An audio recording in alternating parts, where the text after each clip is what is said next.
మూడుముళ్ళ పందెం episode 240. Hi friends, story చూసి వెళ్ళిపోకుండా స్టోరీ ఎలా ఉందో కామెంట్ చేయండి. తప్పకుండా వీడియోని లైక్ చేయడం మాత్రం మర్చిపోకండి. చాలామంది స్టోరీ చూస్తున్నారు కానీ కామెంట్స్ చేయడం లేదు. ప్లీజ్ కామెంట్ చేయండి. విరాస్ ఆలోచనలు చాలా స్పీడ్గా మూవ్ అవుతూ ఉంటాయి. లేదు, వైశ్య అని అన్నాడు. అంటే వైశ్య అంటే నా వైష్ణవినా అని అనుకోగానే విరాస్ హార్ట్ బీట్ చాలా స్పీడ్గా కొట్టుకోవడం మొదలవుతుంది. లేదు, నేను వెంటనే కన్ఫర్మ్ చేసుకోవాలి అని అనుకుంటూ, అవును మీరు ఇందాక ఏదో నేమ్ చెప్పారు, వైశ్య అని, మీ పాప అని అడుగుతాడు విరాస్. విరాస్ మీ పాప అన్నందుకు విక్రమ్ పెదవులపై చిరునవ్వు రాగానే చిన్నగా స్మైల్ ఇస్తూ, పాప లాంటిదే కానీ పాప కాదు, తను నా వైఫ్ అని చెబుతాడు. వైష్ణవి నా భార్య అని చెప్పగానే విరాస్ ఒక్కసారిగా షాక్ అవుతాడు.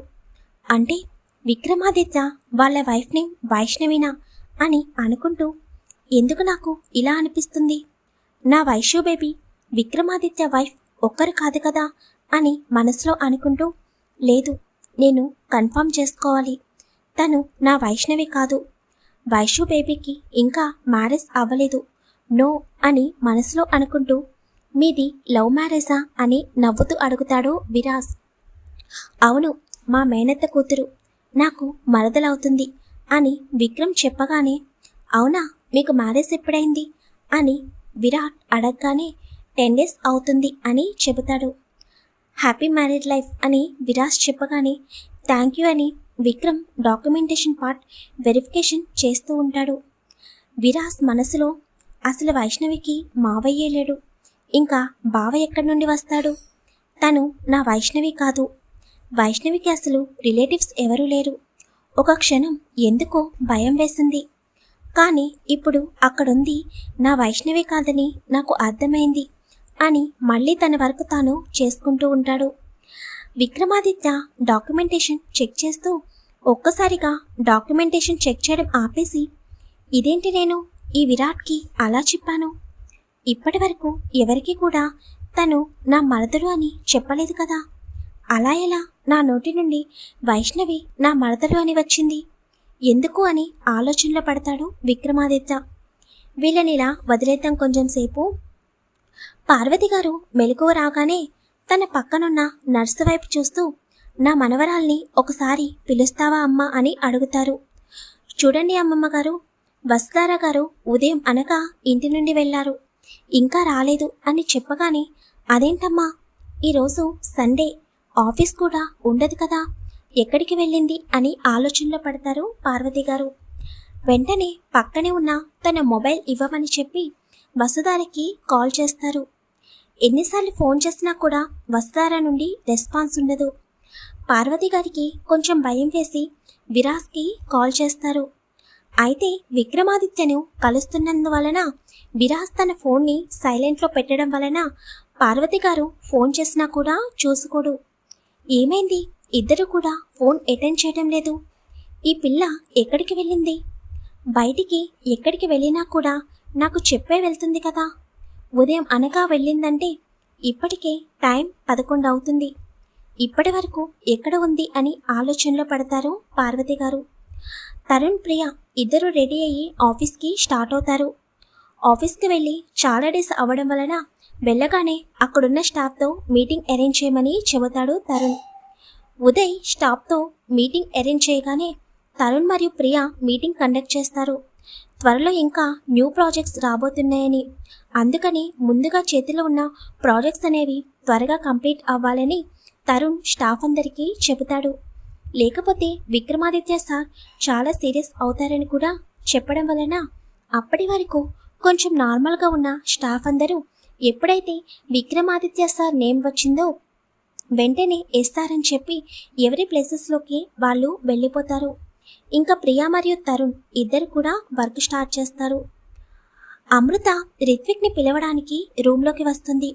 రిత్విక్ మాత్రం బెడ్పై బోర్లా పడుకుని ఉంటాడు. ఏమైంది రిత్విక్కి, అసలు ఉదయం నుండి బయటికి రావడం లేదు, నా గురించేనా అని అనుకుంటూ రిత్విక్ గారు అని పిలుస్తుంది. అయినా రిత్విక్ నుండి రెస్పాన్స్ ఉండదు. నువ్వు ఇలా పిలిస్తే ఎందుకు రియాక్ట్ అవుతావు, చెప్తా నీ పని అని అనుకుంటూ అమృత రిత్విక్ బెడ్ దగ్గరికి కొంచెం దూరంగా చైర్ వేసుకుని చైర్లో సైడ్కి కూర్చుని మొబైల్ చూసుకుంటున్నట్టు ఫోజ్ ఇస్తుంది. అమృత వెళ్ళిపోయిందా అని రిత్విక్ నెమ్మదిగా కళ్ళు తెరిచి చూస్తూ ఎదురుగా చూసేసరికి అమృత చక్కగా చైర్లో కూర్చుని ఫోన్ చూసుకుంటూ ఉంటుంటే, బాబోయ్ ఇక్కడే ఉందా? నేను ఈ రాక్షసి పెట్టే టార్చర్ భరించలేక రూమ్లో ఉంటే చివరికి రూమ్లోకి కూడా వచ్చి మళ్ళీ నన్ను టెంప్ట్ చేసేటట్టు ఇలా కూర్చుందేంటి అని అనుకుంటూ వెంటనే తల పక్కకి తిప్పేస్తాడు. అమృత నవ్వుకుంటూ, రిత్విక్ గారు మీరు లేవడం నేను చూశాను, ఇంక వస్తే లంచ్ చేద్దాము అని అంటుంది. చూసేసిందా, అయిపోయింది నా పని, ఇప్పుడింకా ఎన్ని వేషాలు వేస్తుందో అని అనుకుంటూ నెమ్మదిగా లేచి అమృత వైపు చూడకుండా పరుగున వాష్రూమ్కి వెళ్ళిపోతాడు. అమృత నవ్వుకుంటూ బయటికి వెళ్ళి డైనింగ్ టేబుల్పై ఫుడ్ మొత్తం సర్దుతుంది. రిత్విక్ మాత్రం అసలు అమృత వైపు చూడకుండా లంచ్ త్వరగా ఎవరో తరుముతున్నట్లు కంప్లీట్ చేసేసి మళ్ళీ స్పీడ్గా రూమ్లోకి వచ్చి నాకు వర్క్ ఉంది, నన్ను డిస్టర్బ్ చేయకండి అని చెప్పి ల్యాప్టాప్ ఓపెన్ చేసి కావాలనే వర్క్ ఉన్నట్లు ల్యాప్టాప్లో వర్క్ చేస్తూ ఉంటాడు. అమృత నవ్వుకుంటూ నీ పని ఇప్పుడు కాదు, నైట్ అయిన తర్వాత చెప్తాను అని అనుకుంటూ అక్కడి నుండి హాల్లోకి వెళ్ళి చక్కగా టీవీ పెట్టుకుని చూస్తుంది. అమృత వెళ్ళిపోయిన తర్వాత గుండెలపై చెయ్యి వేసుకుని హమ్మయ్య, ఏదో పెద్ద భారం దిగిపోయినట్టు అనిపిస్తుంది. ఈ రాక్షసి పక్కనుంటే నేను అస్సలు కంట్రోల్లో ఉండలేకపోతున్నాను. మళ్ళీ ఏదైనా చేస్తే ఇంకొక తలనొప్పి.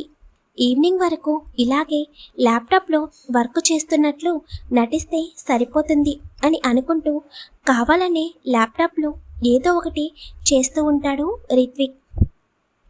వైష్ణవి లేచి టైం చూసుకుని ఫ్రెష్ అయ్యి కిందికి వస్తుంది. అనూషాన్ని చూసి వదిన విక్కీ ఎక్కడున్నాడు, అయినా ఇంత మార్నింగ్ ఎక్కడికి వెళ్ళాడు అని అడుగుతుంది.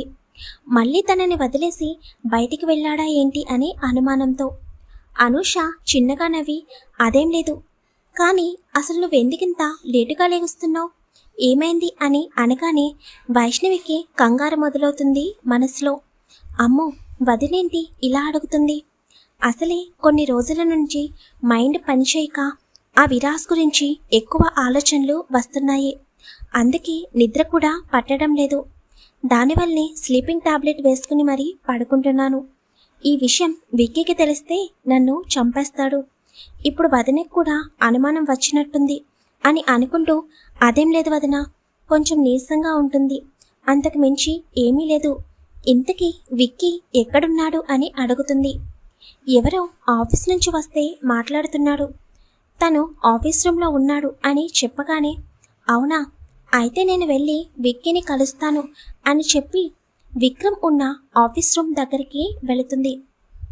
మరి ఆఫీస్ రూమ్కి వెళ్ళిన వైష్ణవి విరాస్ని చూస్తాడా? ఒకవేళ అక్కడ వైష్ణవిని చూడగానే విరాస్ ఎలా రియాక్ట్ అవుతాడు? ప్లీజ్ కామెంట్ చేయండి. తప్పకుండా వీడియోని లైక్ చేయడం మాత్రం మర్చిపోకండి. అబ్బాయి ఈరోజు 4 జంటల్ని ఒకే వీడియోలో చూపించాను. వీడియో ఎలా ఉందో కామెంట్ చేయడం మాత్రం మర్చిపోకండి. Thank you very much.